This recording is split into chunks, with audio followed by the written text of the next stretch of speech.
والله يا أستاذ ما عاد ارتاح إلا لا أبصرت أرضيتي وقلت رجعت لعندي، وقد الدولة انصفتني من الذي اعتدى علي واغتصب أرضي.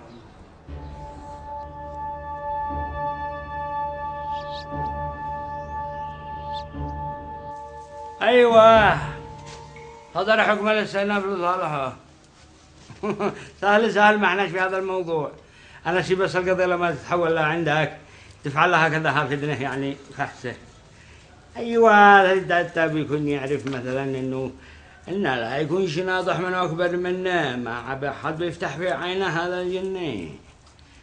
أيوة، أنا راكن عليك ها، وانت ان انا ما انساش ابدا الذي يخدمني. يلا سمعت؟ ما سمعت. فهمناه ووصيناه. انت ما عليك الا توصل عند له الملف وقول له عاصر نيبه بيسلم عليك ويكمل لك الاجراءاتهم.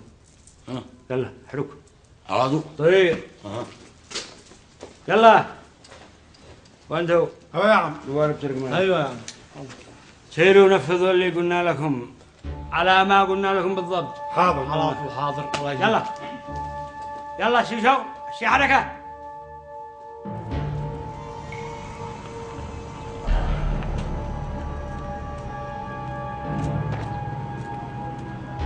يابا كان السيارة بتضحك بعدين. أنا داري لا تمسك سلاقهم. ليش؟ هم يشتوا يخوفونا. ليش يسوي يخوفونا؟ امشي لا تلتفت سلاقهم ولا تحسسهم انهم نجحوا في استفزازنا. ليش يفعلوا هكذا ليش؟ يا ولدي لأن احنا صامتين وصابرين، والمعتدي هذا على أرضنا يفسر إن احنا صامتين وصابرين على حقنا في وجهه، وكل ما الإنسان صابر وصامت على حقه كل ما خافوا أكثر. يقول مثل الناس ولا يخافوا يابا. يا ولدي لا يغرك الهيلمان والسلاح المتخبين وراه. الإنسان اللي يعتدي على حق الناس ويقصد حق الناس هو في الآخر لص، واللص جبان وخايف دائما. طيب واحنا كيف نفعل بمهولة؟ يا ولدي احنا المساكين والمستضعفين في راس دولة، ومن أولوياتها وواجباتها أن تحمي مواطنيها وحقوقهم. اختار يا ولدي. الله الله الله، ده الحين أنا كيف أصلح بهذا الرجال؟ الله،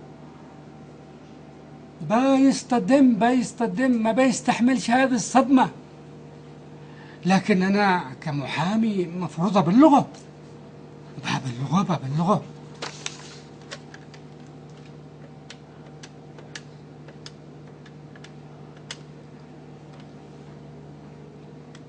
ألو.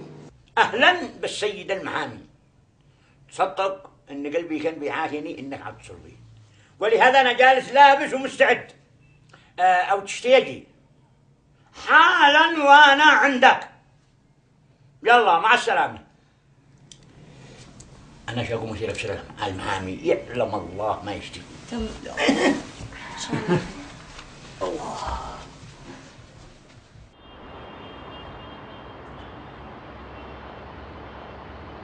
المحكمة العليا هنيت لي، يعني كيف؟ يا حاج ناصر افهمنا الله يخليك، غريمك هذا اللي اسمه عاصر نيبو رفع القضية للمحكمة العليا. يعني شريعة من جديد وخسائر من جديد وجلسات من جديد ومرافعات من جديد، ويا عمري زردلة. يا حاج ناصر هذه المحكمة مش أي محكمة، هذه المحكمة العليا، وتعتبر يا حاج ناصر قمة الهرم القضائي في البلاد. يا حاج ناصر هذه فيها جهابذة القانون ورجال القانون الكبار، إذا نظروا في قضية وفصلوا فيها يعتبر يعني حكمهم الفصل النهائي والأخير.